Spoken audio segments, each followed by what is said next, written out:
ವಿಷಮುಕ್ತ ಆಹಾರ ಮತ್ತು ಮಾಲಿನ್ಯ ಮುಕ್ತ ಪರಿಸರವನ್ನು ಮುಂದಿನ ಪೀಳಿಗೆಗೆ ನೀಡುವ ಸಲುವಾಗಿ ರಾಸಾಯನಿಕ ಕೃಷಿ ಪದ್ಧತಿಯನ್ನು ಬದಿಗೊತ್ತಿ ದೇಶೀಯ ಗೋ ಆಧಾರಿತ ಸಾವಯವ ಅಥವಾ ನೈಸರ್ಗಿಕ ಕೃಷಿ ಪದ್ಧತಿಯನ್ನು ಪ್ರೋತ್ಸಾಹಿಸುವ ನಿಟ್ಟಿನಲ್ಲಿ 2026 ಏಪ್ರಿಲ್ 26ರಂದು ತುಮಕೂರು ಜಿಲ್ಲೆಯ ಗುಬ್ಬಿ ತಾಲೂಕಿನ ಚೇಡೂರು ಗ್ರಾಮದ ಬಸವೇಶ್ವರ ಮಂದಿರದಲ್ಲಿ ನೈಸರ್ಗಿಕ ಕೃಷಿ ತರಬೇತಿಯನ್ನು ಆಯೋಜಿಸಲಾಗುತ್ತದೆ ಎಂದು ರಾಜ್ಯ ಶ್ರೀಗಂಧ ಬೆಳೆಗಾರರ ಮತ್ತು ಬಳಕೆದಾರರ ಸಂಘದ ರಾಜ್ಯಾಧ್ಯಕ್ಷರಾದ ರಘುರಾವ್ ಅವರು ತಿಳಿಸಿದರು.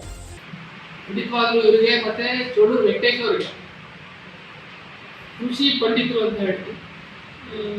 ಈ ಕರ್ನಾಟಕ ರಾಜ್ಯದ ಕೃಷಿ ಪಂಡಿತರು ಅಂತ ಹೇಳಿ ನಮ್ಮ ಶ್ರೀಗಂಧ ಬೆಳೆಗಾರರ ಮತ್ತು ಬಳಕೆದಾರರ ಅಭಿವೃದ್ಧಿ ಸಂಶೋಧನಾ ಸಂಘದಿಂದ ಪ್ರಶಸ್ತಿ ಪ್ರದಾನ ಸಮಾರಂಭ ಮತ್ತು ಸನ್ಮಾನ ಸಮಾರಂಭವನ್ನು ಸಹ ಏರ್ಪಡಿಸಿದ್ದೀವಿ. ತುಮಕೂರಿನ ಪತ್ರಿಕಾ ಭವನದಲ್ಲಿ ಪತ್ರಿಕಾಗೋಷ್ಠಿಯಲ್ಲಿ ಮಾತನಾಡಿದ ಅವರು, ಜನರಿಗೆ ನೈಸರ್ಗಿಕ ಕೃಷಿಯ ಅಗತ್ಯತೆಗಳು, ಇದರ ಜೊತೆಗೆ ವಾಣಿಜ್ಯ ಬೆಳೆಯಾಗಿ ಶ್ರೀಗಂಧ ಬೆಳೆಯುವ ನಿಟ್ಟಿನಲ್ಲಿ ತರಬೇತಿ, ಶ್ರೀಗಂಧದ ಉತ್ಪನ್ನಗಳ ಮೌಲ್ಯವರ್ಧನೆ, ಯುವ ಜನರಿಗೆ ಕೃಷಿಯ ಜೊತೆಗೆ ವಿವಿಧ ಆದಾಯದ ಮೂಲಗಳ ಪರಿಚಯ ಹಾಗೂ ದೇಶೀಯ ಗೋ ಆಧಾರಿತ ಕೃಷಿ ಮತ್ತು ಸಾವಯವ ಮತ್ತು ನೈಸರ್ಗಿಕ ಕೃಷಿ ವ್ಯವಸ್ಥೆಗಳು ರಾಸಾಯನಿಕ ಕೃಷಿಯಿಂದ ಜನರನ್ನು ಹೊರತರುವ ಮಾರ್ಗೋಪಾಯಗಳಾಗಿವೆ ಎಂದು ಹೇಳಿದರು.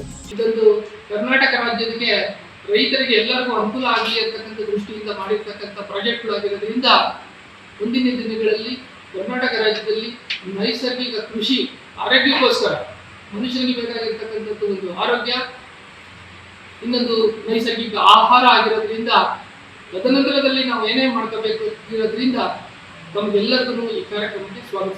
ಆಸಕ್ತ ಯುವ ಜನರಿಗೆ ಸಾವಯವ ಕೃಷಿ, ಶ್ರೀಗಂಧ ಬೆಳೆ ಮತ್ತು ದೇಶೀಯ ಗೋ ಆಧಾರಿತ ಹೈನುಗಾರಿಕೆಯನ್ನು ಕಲಿಸುವ ನಿಟ್ಟಿನಲ್ಲಿ ಉಚಿತವಾಗಿ ಕೃಷಿ ತರಬೇತಿ ಆರಂಭಿಸಲಾಗುತ್ತದೆ ಎಂದು ಹೇಳಿದರು. ಈ ಸಂದರ್ಭದಲ್ಲಿ ಮಹೇಶ್ ಅಮ್ಮನಘಟ್ಟ ಮತ್ತಿತರರು ಉಪಸ್ಥಿತರಿದ್ದರು. Babu Khan, 9 live news, Tumakuru.